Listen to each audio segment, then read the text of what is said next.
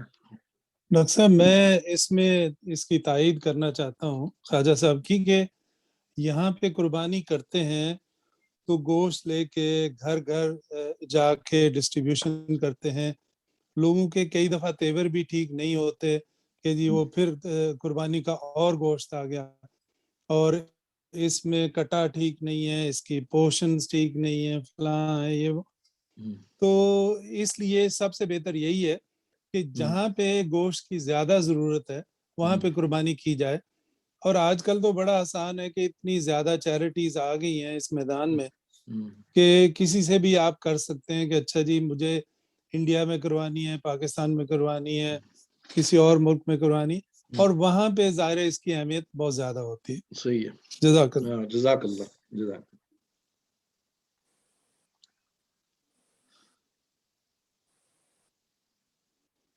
السلام علیکم ڈاکٹر صاحب۔ وعلیکم السلام ورحمۃ اللہ۔ جناب ایک سوال تھوڑا سا لٹریری ہے کہ جیسے آپ نے 10 راتوں کا ذکر کیا وَلَيَالٍ عَشْرٍ، تو قرآن شریف میں ہمیشہ یہ ہے کہ جب بھی اللہ تعالیٰ نے قسم کھائی ہے اس کے بعد ایک کوئی اسٹرانگ میسج سینڈ کیا گیا ہے۔ تو اس سورہ فجر میں جب یہ ساری قسمیں کھائی گئیں کہ وَالْفَجْرِ وَلَيَالٍ عَشْرٍ وَالشَّفْعِ، ساری یہ قسمیں کھائی گئیں، تو اس کے بعد میسج کیا تھا؟ کہ کیونکہ ہمیشہ یہی ہوا ہے کہ جتنی قسمیں کھائی گئی اس کے بعد جو میسج ہے اس ریلیٹڈ، درست ہے، درست ہے۔ وہ میسج کیا تھا؟ ایک تو یہ سوال ہے، اور دوسرا سوال یہ ہے کہ اکثر واٹس ایپ پہ میسیجز آ رہے ہیں کہ ہے نا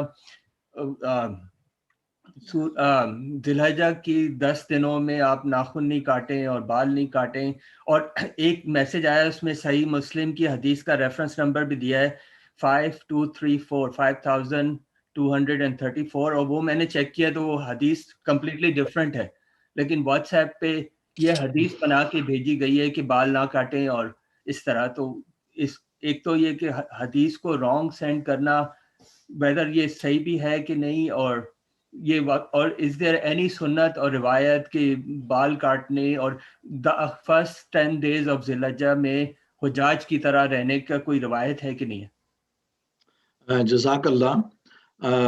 جواب سے پہلے میں یہ دیکھ رہا ہوں شمس العارفین ہیں ہمارے اس میں، آپ کو گل عمران صاحب علم ہے وہ ہمارے ساتھ ہیں یا نہیں؟ کیونکہ ان کے سوالات بڑے اہم ہوتے ہیں، ہم مس کرتے ہیں انہیں۔ جی جی نظر تو آ رہے ہیں۔ ہاں ٹھیک ہے، ٹھیک ہے۔ اچھا جناب، آپ کے دونوں سوالوں کا جواب یہاں پر سورۃ الفجر میں یہ قسم کے بعد پیغام ہوتا ہے، آگے آ جائے الم تری کیف فعل ربک بعاد ارم ذات العماد۔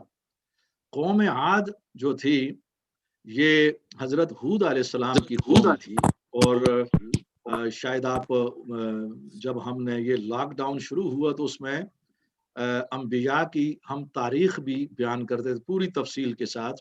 حضرت ہود علیہ السلام کی تاریخ میں بیان کیا تھا اس قوم کے حوالے سے کہ یہ وہ قوم ہے کہ اللہ تعالیٰ نے ان کو بہت بڑی ترقی دی، عقل کی، ٹیکنالوجی، اور پھر ان کے قد اور ان کی صحت، اور آج بھی ان کے باقیات ہیں، لیکن یہ شرک میں اور بدعمالیوں، کرپشن میں مبتلا ہوئے۔ ہود علیہ السلام طویل عرصہ تک ان کو تقریر کرتے رہے، دعوت دیتے رہے، مگر یہ نافرمانیوں پر قائم رہے، ما سوائے ایک قلیل تعداد کے۔ تو پھر ان پر ایک شدید آندھی کا عذاب آیا تھا کہ جس نے ان کے مکانات کو اور کھیتوں کو اور ہر چیز کو اکھاڑ کر رکھ دیا، اور یہ خود بھی اس کے اندر مر گئے اور بالکل اوندے پڑے تھے۔ تو اس کا ذکر بار بار آتا ہے۔ یہاں پر توجہ دلائی گئی ہے کہ تاریخ میں اتنی طاقتور قوم، عقل کے لحاظ سے، جسمانی قوت کے لحاظ سے، اور بہت بڑی تہذیب قائم کی تھی انہوں نے، بڑی بڑی عمارات، یعنی پتھروں کو تراش کر، پہاڑوں کو تراش کر۔ ظاہر ہے کہ اس زمانے میں ٹیکنالوجی، عقل تو ہوگا کوئی، اور آج بھی اس کی باقیات ہیں یہ ان کے نجد کے علاقے میں، احقاف کے علاقے میں۔ تو یہ میسج یہ دینا مقصود تھا قریش مکہ کو، چونکہ سب سے بڑے مخاطب بھی اور مخالف بھی قریش مکہ تھے، کہ یہ دینا تھا کہ دیکھیے وہ ذات کہ جس نے تم سے بڑی اور تم سے عظیم قوم کو فنا کر دیا، اور سیم سبب تھا جو آج تم نافرمانی کر رہے ہو ایک پیغمبر کی، انہوں نے یہی نافرمانی اور گناہ کیا تھا، تو تم بھی اپنے آپ کو پھر تیار کر لو کسی تباہی کے لیے۔ تو یہ میسج دینا مقصود تھا قریش کو اور اہل عرب کو۔ اور دوسرا، یہ جو حدیث آپ نے پوچھی ہے ناخن اور بال وغیرہ کاٹنے کے، یہ مستند ہے۔ بعض اوقات ایسے ہوتے ہیں کہ لوگ حدیث دے دیتے ہیں اس کا نمبر، لیکن بعد میں چیک کیا جاتا ہے تو وہ نمبر غلط نکلتا ہے۔ ہوتا یہ ہے کہ زیادہ تر وہ لیتے ہیں آج کل یہ احادیث، چونکہ آ جاتی ہیں ان کی جو انٹرنیشنل نمبریز وغیرہ، تو وہاں سے لیتے ہیں، اور میں نے چیک کیا ہے کہ بعض اوقات نمبر درست نہیں ہوتے، لیکن حدیث اپنی جگہ پر موجود ہے۔ اور نبی علیہ السلام نے فرمایا کہ جو شخص قربانی کا ارادہ کر لے تو وہ ان 10 دنوں کے اندر اپنے جسم کا کوئی بال نہ کاٹے، اپنے ناخنوں کو نہ کاٹے، جیسا کہ حاجیوں کے لیے یہ تو فرض ہے، یہ تو ارکان کا اور ان کی ذمہ داریوں کا، واجبات کا حصہ ہے، لیکن جو نان حاجیز ہیں یہ ان کے لیے فرض نہیں ہے، یہ سنت ہے، یعنی یہ آپشنل ہے۔ اگر وہ ایسا کریں گے تو اس طرح ایک بہت زیادہ ان کو اجر اور ثواب ملے گا۔ ہاں جی ڈاکٹر صاحب، جی آواز آ رہی جی؟ جی ہاں، بالکل بالکل، جی آج ڈاکٹر تو صاحب، آپ کی آواز بالکل کلیئر ہے۔ چلیں جی ماشاء اللہ، شکر ہے۔ جی اچھا جی، ایک تو ڈاکٹر صاحب یہ کہ کچھ علماء اور ہمارے ہاں جو کچھ مفکر کہہ رہے ہیں، وہ کہتے ہیں کہ بھی ایک فیملی کی طرف سے صرف ایک قربانی جو ہے، یا اجتماعی قربانی مل کر کے جو ہے آپ کر لیں، اور بقایا جو ہے آپ ویلفیئر پہ یا کسی اور اچھے مقصد کے لیے قربانی کا جو بھی ہے مطلب کہنا چاہیے جمع شدہ رقم جو ہے وہ ادا کرتے ہیں۔ نمبر 2 یہ ہے میرا کہ حج جو ہے حضرت ابراہیم علیہ السلام کی ہر ادا اور بشمول حضرت حاجرہ کے وہ محفوظ مطلب کر دی گئی ہے۔ آپ نے جیسے حضرت ابراہیم علیہ السلام کی سیرت کے بارے میں کہ ان کا سب سے بڑا امتیازی نشان جو ہے وہ ہے مباحت ہونا۔ اب یہ ہمارے الہامی مذاہب کی مشترکہ وراثت ہے کہ جی ہم توحید پہ جو ہے وہ بلا شرکت غیر دونوں مثبت اور منفی انداز میں ایمان لائے۔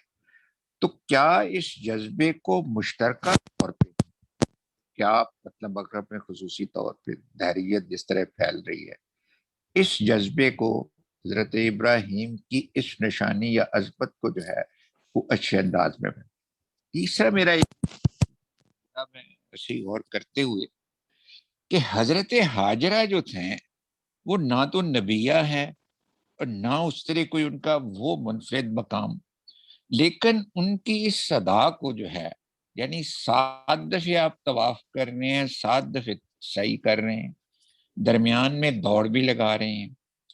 اب یہ نسبت جو ہے یہ خواتین کی خصوصی طور پہ کہ اتنا بڑا بلند مقام ایک کہنا چاہیے نیک خاتون کہہ لیں، نیک بیوی کہہ لیں، ایک تو عورتوں کے ساتھ ہمارا جو امتیازی رویہ ہے وہ ڈسکریمنیشن ہے، اس کی بہت بڑی نگیشن ہے. دوسرا وہی کہ حسب نسب والی بات جو ہے وہ نہیں. اور اس میں اور مطلب جو بیوییں مقابلتاً آتی ہیں کہ حضرت آسیہ فار ایگزامپل کہ فرعون کی بیوی کا مقام قرآن میں ذکر ہے, اور اس کے بعد حضرت لوط کی بیوی کا نیگیٹو انداز میں, اور ابو لہب تو بہرحال دونوں ہی جو ہے وہ بہرحال لعنتی کہیں کچھ کہیں. یہ جو میسج ہے, یعنی کیونکہ ہمیں جو ہے نا زیادہ تر واقعاتی سیرت کہہ لیں یا واقعاتی احکامات, آپ نے کچھ بڑی فلسفی کی باتیں کی جو کہ ہمیں سیرت کے اور واقعات کے فلسفی کے پیچھے, اس کے تدبر کے پیچھے حج بطور ایک عبادات کی معراج ہے. لیکن ہم صرف آواز بند ہو گئی آپ کی, ذرا چیک کر لیں, آواز نہیں آ رہی آپ کی خواجہ صاحب. وہی کہ بھئی اتنا بڑا اجتماع آواز کٹ رہی ہے. لاسٹ ٹائم بھی آپ نے فرمایا, لیکن ہماری وہ کوئی کمیونیکیشن اس طرح نہیں ہوتی کہ ہم بتائیں کہ جی ایک بین الاسلامی اجتماع ہے, کوئی ہم اس میں جو ہے مشترکہ طور پہ کوئی ایسا مسئلہ ڈسکس نہیں کرتے, دفاع ہے, ہماری معیشت ہے یا کچھ ہے, تاکہ ہم اسے ریویو کریں اس سال کے لیے اور آئندہ سال کے لیے جو ہے بین الاسلامی مسائل ان کا کوئی حل بھی ہو. یہ تو ایک پرستش والی بات ہو جاتی ہے. انڈیویجول یہ انہوں نے عبادت کی, ایون مطلب اپنے مطلب ملک کے جو ہوتے ہیں ہمارے حاجی, ان کے درمیان بھی کوئی اس طرح کمیونیکیشن. تو وہ حج کا جو اصل مقصد ہے کہ جی انفرادی نماز کے بعد آپ نے باجماعت نماز ادا کی, جمعہ پہ آئے, عیدین پہ آئے اور حج پہ آئے, وہ مقصد تو بالکل مطلب غائب ہے. تو لہٰذا یہ تو ایک سمپل ریچول عبادت سی رہ گئی. یہ میرے چھوٹے سے مشاہدات تھے. جزاک اللہ بہت اہم. اللہ تعالیٰ آپ کو جزا دے. لاسٹ ٹائم آپ نے بڑی کوشش کی, لیکن وہ سسٹم ایسا تھا کہ اس میں بہت بڑی کمزوری تھی اور ہم آپ کے سوالات نہیں لے سکے. اب یہ ترتیب وار ہم آتے ہیں آپ کے اس میں ہمارے جو عظیم فقہا اور فقہ کے امام ہیں, ان کے ہاں بعض شقوں میں, فقہ کی اور قانون کی شقوں میں اختلاف ہوتا ہے. جیسے کہ ابھی میں نے ذوالحجہ کے ان 10 ایام کی جو فضیلت ہے اور رمضان کی فضیلت ہے ایک آپ کے سامنے دلائل دیے. واللہ اعلم بالصواب. ہر چیز کا ہر گلیرا رنگ ہوئے دیگر, ہر چیز ہر عبادت کا اپنا ایک مقام ہے اور خوشبو ہے. اچھا, اس میں یہ جائز ہے کہ ایک فیملی سربراہ ہے اور فیملی کے افراد اگر اکٹھے رہ رہے ہیں تو ایک فرد جو ہے وہ سب کی طرف سے قربانی کر سکتا ہے. بعض فقہا کی رائے یہ ہے, مگر وہ میں سمجھتا ہوں کہ دلائل کے لحاظ سے اتنی پختہ نہیں ہے کہ نہیں, اگر وہ فیملی کے اندر باقی افراد رہتے ہیں تو وہ سب کے سب قربانی کریں اگر وہ افورڈ کر سکتے ہوں. اچھا, یہ قانون کے درجے میں ایک شخص نے اگر کر دی اور وہ ان کا سربراہ ہے تو سب کی طرف سے ہو جاتی ہے. اس میں بعض چیزیں ایسی ہوتی ہیں کہ جن کا تعلق قانون سے زیادہ اخلاق کے ساتھ ہوتا ہے. قانونی شکل یہ ہے, اخلاقی شکل یہ ہے کہ یہ بہت بڑی عبادت ہے, بہت بڑا اجر ہے. آپ اگر اس کو افورڈ کر سکتے ہیں, بے شک آپ اکٹھے رہے اپنے والد یا بڑے بھائی کی سربراہی میں, تو آپ اپنے طور پر اگر آگے کریں گے تو آپ اس اجر سے محروم نہ رہیں گے. ہاں البتہ ایک باپ ہے, اس کی اولاد الگ الگ رہ رہی ہے اس کا, تو پھر وہ الگ سے ان پر قربانی جو ہے نا وہ لازم ہو جائے گی اس معنی میں جس معنی میں آپ نے ابھی سنا ہے. اب حضرت ابراہیم اور حضرت ہاجرہ کے حوالے سے جو پہلا نقطہ آپ نے بیان کیا ہے کہ جو ابراہامک ریلیجنز ہیں, ابراہیمی ادیان, تو ان میں چونکہ حضرت ابراہیم علیہ السلام کا جو پیغام ہے اس کا بڑا اثاثہ توحید ہے, اور توحید اس لحاظ سے ایک مشترکہ میراث ہے. اگرچہ باقی ادیان میں توحید کا یہ نقشہ, یہ جو پرسٹن فارم ہوتی ہے خالص, وہ تو باقی نہیں رہی, لیکن اس کا بہرحال ایک نظریہ, ایک عقیدہ موجود ہے. قرآن نے اس کو تسلیم کیا ہے. اس کے ساتھ شرک بھی آ گیا ہے, لیکن وہ اپنی جگہ پر ایک شکل میں موجود ہے, ان کی کتابوں میں بھی موجود ہے, ان کی عبادات کے اندر بھی موجود ہے, اس گڑبڑیشن کے باوجود بھی. تو یہ نقطہ, یہ سوال آپ کا اہم ہے اس کی روشنی میں کہ یہ تمام ادیان اور تمام علماء آج کے اس دور میں توحید اور اس کے لیے کام کریں اور الحاد اور ایتھیزم کے مقابلے میں اگر کوئی مشترکہ لاہ عمل ہو اور اگر ایسی علمی اور فکری کوششیں ہوں تو وہ بہت زیادہ برابر ثابت ہو سکتی ہیں، اس لیے کہ جو اجتماعیت ہوتی ہے اس میں قوت بھی ہوتی ہے، برکت بھی زیادہ ہوتی ہے، پھر سب جمع ہوں گے تو وسائل بھی زیادہ ہوں گے۔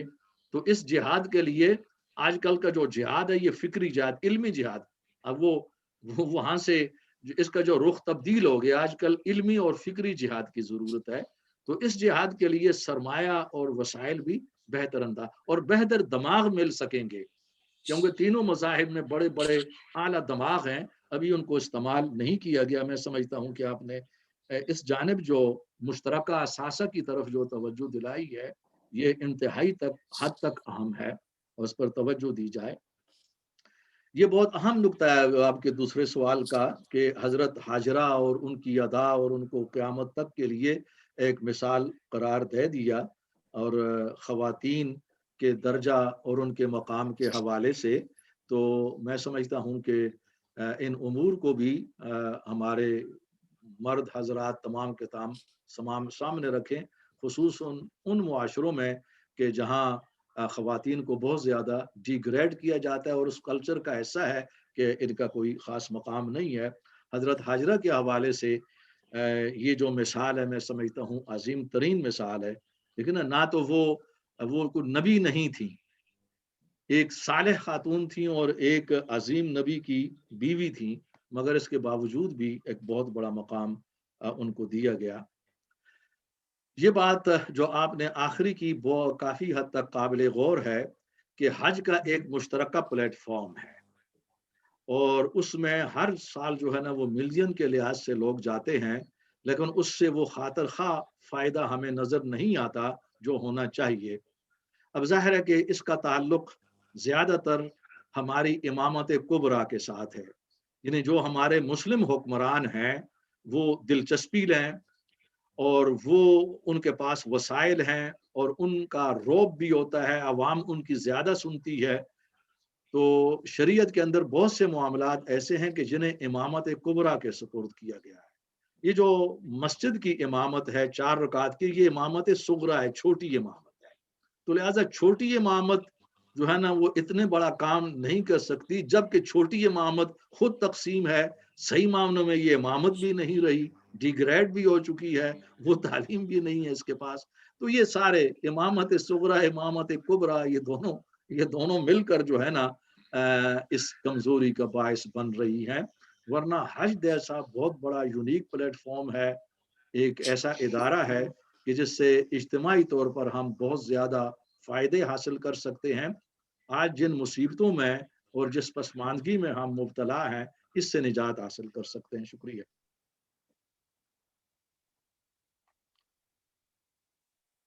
ڈاکٹر صاحب میری ایک چھوٹی سی، سلمان بول رہا ہوں، چھوٹی سی میں نے چیز پوچھنی تھی کہ جو قربانی میں جو جانور ہے اس کی یوز کی سگنیفیکنس جو ہے، اس کی کوئی خاص وجہ ہے؟ قرآن میں تو خیر یہ آیا کہ اللہ کو آپ جانور اور خون نہیں پہنچتا، لیکن حابیل قابیل سے جب بات شروع ہوتی ہے تو بات جو ہے وہ قربانی کے ایک طرح سے جانوری کی تھی کہ پہلی برائی اور پہلی نیکی، یا پہلی برائی کہنا چاہیے، یہی تھا کہ اللہ نے اپنا ایک کی قربانی کو قبول کیا، دوسری کو نہیں کیا، پھر قتل ہوا، اور اس کے بعد جو ہے یہ ایک طرح سے برائی کا نظام شروع ہوا۔ تو اللہ تعالیٰ نے یہ جہاں بھی یہ پیغمبروں کی بات آتی ہے یا ایون جو ہمارے کیا کہتے ہیں جو کفار بھی ہیں، لیکن اس میں قربانی کو جانور سے ریلیٹ کیا جاتا ہے، تو یعنی کہ جب اس معنی میں قربانی کی بات آتی ہے، مطلب یہ تو کوئی نئی چیز نہیں ہے جو اسلام قربانی ہے۔ قربانی تو آپ جن صحیح کہا حضرت آدم کے زمانے سے شروع ہوئی ہے، اور یہ جو ہے یہ اگر مایا کی تہذیب میں چلے جائیں یا کسی ہندوؤں کی تہذیب میں چلے جائیں تو یہ جانوروں اور ایون یہ کفار کی یعنی کہ مشرقین مکہ کی تہذیب میں چلے جائیں، یہ قربانی کا کنسیپٹ تو قائم تھا بہت زیادہ۔ تو یہ جانور کے ساتھ کوئی جو سگنیفیکینس ہے کہ اس کی کوئی ادر دین ریچول کے علاوہ کوئی اور بھی کوئی وجہ ہے، یا کہ مطلب کہ کیوں جانور، مطلب کیا کہتے ہیں مطلب؟ درست جزاک اللہ، علمی سوال ہے۔ جی ہاں، اس کے علاوہ اس کی جو سگنیفیکینس، اس کی جو اہمیت ہے، اس دور میں ایک طویل عرصہ تک جو انبیاء کا دور رہا ہے اور حضور علیہ السلام کا دور بھی، اور آج کے بھی اس دور میں جو مشرکانہ مذاہب ہیں ان کے ہاں بھی قربانی کے لیے کچھ تصورات ہیں.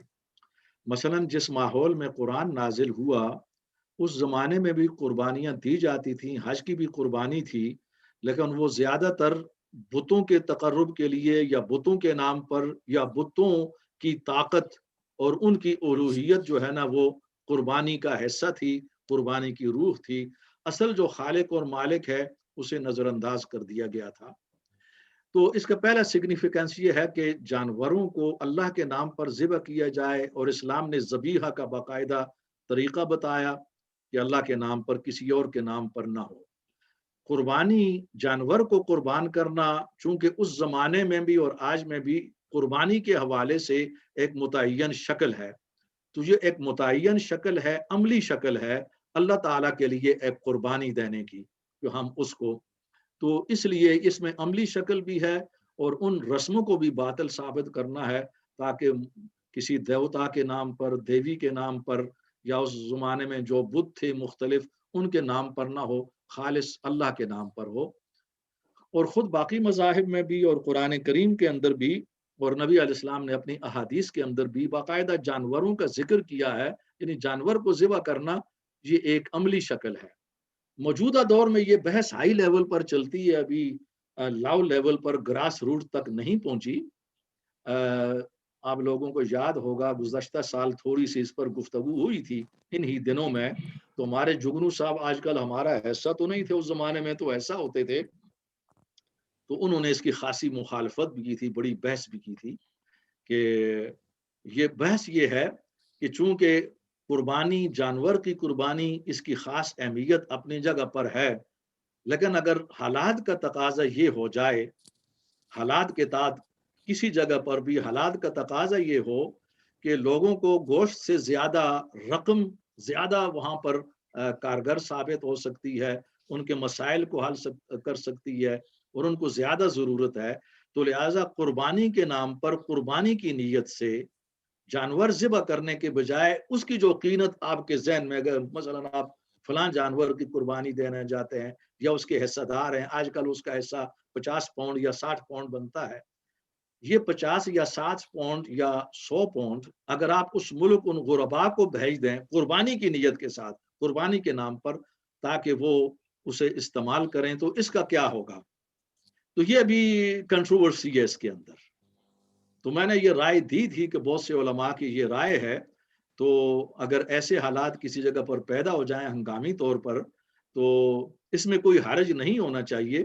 لیکن دوسری طرف سے بڑے بڑے علماء کی رائے یہ ہے کہ اس سے جو جانور کی اہمیت ہے، قرآن میں ذکر ہے، پھر حضور نے جانور متعین کیے ہیں، تو اس کا طریقہ یہ ہوتا ہے کہ جانور کی قربانی کو ختم نہ کیا جائے، بالکل وہ اپنی جگہ پر رہے، اور کہیں ایسے حالات ہنگامی پیدا ہو جائیں تو ہنگامی بنیادوں پر یہ فیصلہ لیا جا سکتا ہے. لیکن سٹل بہت بہت بہت بہت کنٹروورشل ہے، ابھی اکثریت ماننے کو تیار نہیں ہے.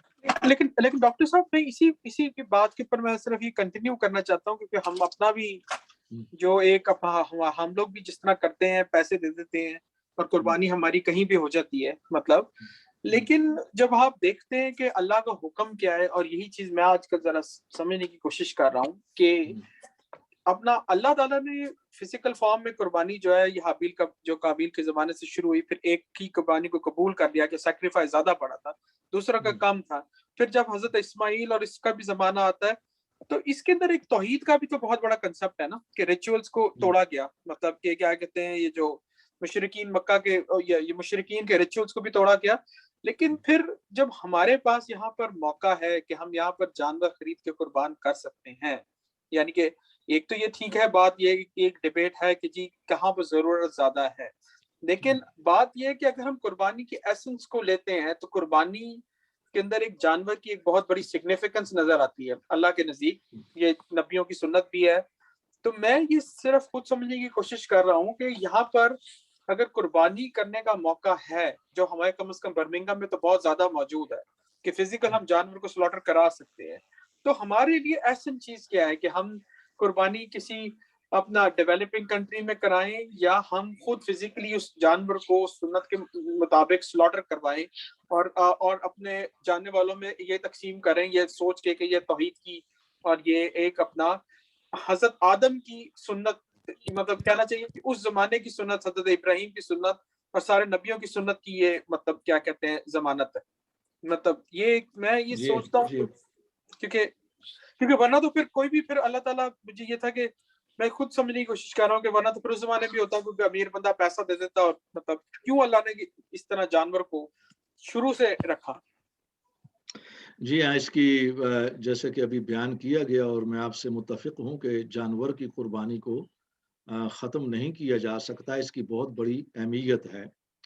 اب آپ نے یہاں پر یہ بھی ایک رائے ہے کہ آپ باہر بھی لوگوں کی مدد کے لیے قربانی بھیجیں، کیونکہ ہمارے لوگوں کی الحمدللہ استطاعت یہاں پر اس لحاظ سے اچھی ہے، اور ایک قربانی کم از کم یہاں پر ہو. آپ نے جو بات ذکر کیا ہے وہ یہ ہے کہ یہاں پر اور حتیٰ کہ حجاج کے لیے بھی اب یہ سہولت ممکن نہیں رہی، اور یہاں پر بھی نہیں ہے حالات کے تحت کہ ہم براہ راست خود اپنے ہاتھ سے قربانی کو ذبح کر سکیں. نہیں ڈاکٹر صاحب یہاں پر ہے کسی نہیں ڈاکٹر صاحب معذرت، برمنگھم میں ویسے تو میں بھی جو سچی بات ہے ابھی تک کبھی اس چکر میں نہیں پڑا کہ میں قربانی کروں، ہم بھی اسی طرح ڈونیشن کرتے ہیں، لیکن میں یہاں دیکھ رہا ہوں یہاں پر قربانی کرنے کی سہولت بہت زیادہ ہے اور بہت آسان ہے اگر آپ کی نیت ہو تو. برمنگھم میں قربانی کرنا اتنا ہی آسان ہے جتنا پاکستان میں ہے، صرف یہ ہے کہ آپ اپنے ہاتھ سے سلاٹر نہیں کرتے، لیکن بکرا جو ہے آپ فزیکلی یہاں پہ ذبح بھی کروا سکتے ہو اور آپ کو گوشت بھی مل جاتا ہے، بالکل پاکستان میں جس طرح آج کل ہو رہا ہے کہ آپ فون پر آرڈر کرتے ہو قربانی اور قربانی کا گوشت آپ کے گھر آ جاتا ہے. تو یہاں پر یہ ہم نہیں کہہ سکتے، یہ ایکسکیوز نہیں ہے کہ یہاں پر کوئی بکرا ذبح کروانا کوئی مشکل ہے. یہاں پر تو بلکہ جتنے سلاٹر ہاؤس ہے اور جتنے آرگنائزڈ ہے وہ پاکستان سے بھی زیادہ آرگنائزڈ ہے. وہاں تو آپ کو کسائیوں کے لیے انتظار کرنا پڑتا ہے، یہاں تو آپ کو نمبر مل جاتا ہے. نہیں، بات آپ کی درست ہے، یہاں پر آسان ہے، ہم وہ بات نہیں کر رہے. بات دراصل یہ ہے کہ اسلام میں ایک گنجائش ہے کہ آپ یہاں پر بھی کریں، اور بہت سے ہمارے دوست کرتے ہیں، ہم لوگوں نے خود بھی کی ہے، لیکن اس میں یہ ہوتا ہے کہ اگر آپ کی نیت یہ ہو کہ ہم باہر کرتے ہیں اور باہر جو غربا ہیں ان تک وہ گوشت پہنچے گا اور ان کی مدد ہوگی، تو جیسے کہ پہلے عرض کیا کہ نیکیوں کا جو مقام ہے وہ بعض اوقات موقع کے لحاظ سے بھی ہوتا ہے. مثلا نماز بہت بڑا عمل ہے، لیکن آپ نماز پڑھ رہی ہیں لیکن قریب ہی کوئی ایسی گھاٹی ہے، خطرناک جگہ ہے اور بچہ اس تک پہنچ گیا ہے، تو آپ نماز آپ پر واجب ہے توڑ کر فوراً بچے کو بچائیں یا کسی اندھے کو جو اس میں گر نہ پڑے. اب اس کو بچانا زیادہ افضل ہوگا نماز کے مقابلے میں، اس لیے کہ نیکی بعض اوقات اپنے مقام کے اعتبار سے بھی متعین ہوتی ہے. ایسی جگہ پر قربانی کرنا جہاں غربا زیادہ ہیں اور غربت ہے، اور ان کو جب گوشت ٹھیک ٹھاک ملے گا تو وہ زیادہ خوش ہوں گے اور جب دعا کریں گے تو اس سے علماء کا خیال یہ ہے کہ وہ اس قربانی کا درجہ زیادہ ہوگا. تو اس لیے ہم قربانی باہر بھی بھیجتے ہیں، لیکن اصل بات یہ ہے کہ آپ یہاں بھی کر سکتے ہیں، یعنی ایسی بات نہیں کہ آپ بالکل قربانی نہ کریں یا یہاں پر کرنا منع ہے، لوگ کرتے ہیں اور آسان بھی ہے. تو اصل بات یہ ہے کہ باہر بھی بھیجنا اس لیے ضروری ہے تاکہ غربا اور مساکین تک پہنچ سکے، اور بعض افریقی ممالک ہیں، کوئی دوسری ممالک ہیں، لوگوں کو بالکل خوراک نہیں مل رہی. ڈاکٹر صاحب اس میں قربانی میں ایک تو پہلو ہے اخلاص کا کہ آپ کی نیت پر ہے، اور دوسرا پہلو ہے سوشل ایسپیکٹ کہ آپ سوسائٹی میں کس طرح. تو قربانی میں ہمیشہ 3 حصے کیے گئے ہیں کہ ایک آپ کے لیے ہے، ایک آپ کے عزیز و اقارب کے لیے، اور ایک غربا کے لیے. تو اس میں ایک what's the message behind it کہ آپ قربانی کے ذریعے بھی اپنے آپ کو سوسائٹی کو کلوز کریں. یہاں پر اگر ہم یہ اچھا ہوا کہ آپ کی اس بات سے میرا ذہن اس نقطہ کی طرف متوجہ ہو گیا جو آ نہیں سکا، اس دوران میرے ذہن سے نکل گیا تھا. اگر ہم یہاں پر قربانی کریں تو اس کا بہترین طریقہ یہ ہے کہ اسے دعوت کے نقطۂ نظر سے کریں. ہمارا دعوتی مزاج نہیں ہے اور غیر مسلموں کے ساتھ ہمارے اتنے زیادہ تعلقات نہیں. آپ لوگ جو میرے سامنے ہیں آپ لوگوں کے تو ہیں، تو ہم اپنے جو غیر مسلم حلقہ ہے ان کو پہلے بتا دیں ہماری قربانی یہ ہے اور یہ تحفہ ہے، گفٹ ہے، تو ان تک بھی پہنچے، آپ ایک دوسرے کو بھی دیں۔ اصل میں یہ ضروری نہیں ہے کہ جو آپ قربانی کریں اور اس میں سے کھانا ضروری یا نہیں، یہ ایک آداب کی بات ہے کہ جب آپ قربانی کریں گے تو اس کے اندر یہ 3 ایسے ہیں، حضور کی یہ سنت ہے جب آپ کر رہے ہیں، تو اس میں یہ ہوتا ہے کہ یہاں پر بھی آپ کریں، لیکن گوشت رشتہ داروں اور اقارب دوستوں کے بجائے اگر آپ کے حلقے میں غیر مسلم ہوں تو ان کو بھی دیں، اس سے قرابت داری بڑھتی ہے۔ پھر اس سوسائٹی میں ہمارے خلاف جو نفرت ہے، غلط فہمیاں ہیں، ان کو بھی دور کرنے کا یہ ایک اچھا ذریعہ ہے، اچھا سبب ہے، اس کو اس انداز سے لیا جائے۔ وہ اللہ تعالیٰ قبول کرنے والا ہے۔ اصل میں تو یہ اس لیے قرآن میں بیان کیا گیا کہ اللہ تعالیٰ کو تمہاری قربانیوں کے خون اور گوشت کی ضرورت نہیں، اصل میں تو وہ اخلاص ہے کہ تم کتنا، اور اخلاص یہ ہوتا ہے کہ آپ اپنے آپ کو تبدیل کریں اس روح کو۔ وہ ایک دن کے لیے تو ہم کر لیتے ہیں بہترین جانور، جیسے کہ میں نے عرض کیا، باقی پورا سال پوری عمر کے اندر تو ہم ڈیگریڈ کر دیتے ہیں نا اس جس کی اہمیت ہے۔ تو اس سے اس پر غور کرنا ہوگا۔ شکریہ۔ ڈاکٹر صاحب اکثر ہمارے لیے یہ پیش کیا جاتا ہے کہ سورہ حج کی جو آیت ہے نمبر 28، فَكُلُوا مِمَّا فَكُلُوا مِنْهَا وَأَطْعِمُوا الْبَائِسَ الْفَقِيرَ، جی، تو اس کی وجہ سے ہمارے ہاں یہ ایمفیسس دیا جاتا ہے، اور میں تو کوئی 25-26 سال سے اپنے جمعے کے خطبے میں یہی کہتا تھا کہ بھائی میں تو روز گوشت کھاتا ہوں، میری جی نیت کیا کہ جو میرے جیم مما رزقناہم ينفقون کی طرح سوچو اس کو، کہ جو آپ کے پاس ہے وہ بھی دے دو، وہ بھی دے دو۔ یہ ضرور ہے کہ میرا حصہ ہے اس میں، اس قربانی میں مجھے چاہیے کہ میری فیملی کا میرا اس میں حصہ ہے، مگر کیا یہ اور ایثار نہ ہوگا، قربانی نہ ہوگی کہ میں سب کا سب کسی کو دے دوں۔ صحیح ہے، صحیح۔ اس میں دیکھیے فقہی مسئلہ یہ ہے، یہ ہمارے ہاں بعض تصورات غلط طور پر مستحکم ہو جاتے ہیں، دلیل نہیں ہوتی پیچھے۔ اب فقہی طور پر یہ ہے کہ آپ نے مثلاً پاکستان میں قربانی کی اپنے ہاتھ سے، اور قربانی کے بعد کرنے کے بعد اس کا ایک حصہ بھی، یعنی ایک معمولی ٹکڑا بھی گوشت کا نہیں کھایا، اپنے لیے نہیں رکھا، آپ نے سب کا سب غربا کو دے دیا، اپنے دوستوں کو کچھ بھی نہیں رکھا، آپ کی قربانی ہو گئی اور ثواب میں کوئی فرق نہیں آیا۔ یعنی اس میں سے کھانا یہ کوئی واجب نہیں ہے، یہ اچھی چیز ہے آداب میں سے کہ آپ کھائیں، دوستوں اقارب کو دیں اور غربا کو دیں۔ اگر سب کا سب غربا کو دے دیا، بانٹ دیا، ایک چیز بھی، آپ کی قربانی اسی طرح ہوگی۔ الحمدللہ، لیگل پوائنٹ یہ ہے، اور اسی کو ذہن میں رکھا جائے۔ اچھا، یہ ایک بات مجھے بھول نہ جائے، چونکہ عید سر پر ہے اور آئندہ جو اتوار آ رہا ہے وہ عید کے بالکل متصل ہے، تو لہٰذا میری رائے یہ ہے کہ آئندہ، جیسے کہ ہماری روایت ہے اور اچھا فیشن ہے، کہ آئندہ اتوار انشاءاللہ آف ہوگا عید کی خوشی میں اور ویلکم کرنے کے لیے، کیونکہ یہ کافی متصل ہے۔ تو امید ہے کہ آپ لوگوں کو یہ بات پسند آئی ہوگی۔ انشاءاللہ، مگر اس کے اتوار کے بعد جب آپ آئیں تو میرے لیے گوشت لے آئیے گا۔ انشاءاللہ۔ تو دعا کر لیں اب ہم۔ انشاءاللہ۔ السلام علیکم ڈاکٹر صاحب۔ وعلیکم السلام، ماشاء اللہ، جی کیا حال ہے؟ آپ کی دعائیں بیٹا، بڑی خوشی ہے کہ آپ ہمارے ساتھ ہیں۔ یہ کامل ہے، ہمارے بھائی گل عمران صاحب کے صاحبزادہ ہے، یہ میری خاص کلاس میں بھی ہے اور بہت ہونہار ہے، بہت ہی ماشاء اللہ اچھی تربیت ہے۔ جی جی آپ فرمائیں۔ سارم بھائی فرام چلڈرن کلاس، کل ان کی نانو کی passed away, so please can everyone do dua for her؟ وفات ہو گئی، یہ ہمارے اچھے اسٹوڈنٹ ہیں سارم، تو ان کی نانی کی وفات ہو، جو ہم دعا کرتے ہیں ان کے لیے۔ الحمد للہ رب العالمین، والصلاة والسلام علی رسولہ محمد وآلہ وصحبہ اجمعین۔ اللہم انا نسألک علما نافعا وعملا متقبلا ورزقا طیبا۔ اللہم اغفر للمؤمنین والمؤمنات والمسلمین والمسلمات آمین الأحياء منهم والأموات آمین آمین إنك سميع قريب مجيب الدعوات. آمین یا اللہ تمام مرحومین کی مغفرت فرما. یا آمین اللہ ہمارے اس عزیز کی جو محترمہ بزرگ جن کا انتقال ہو گیا ہے ان کی مغفرت فرما.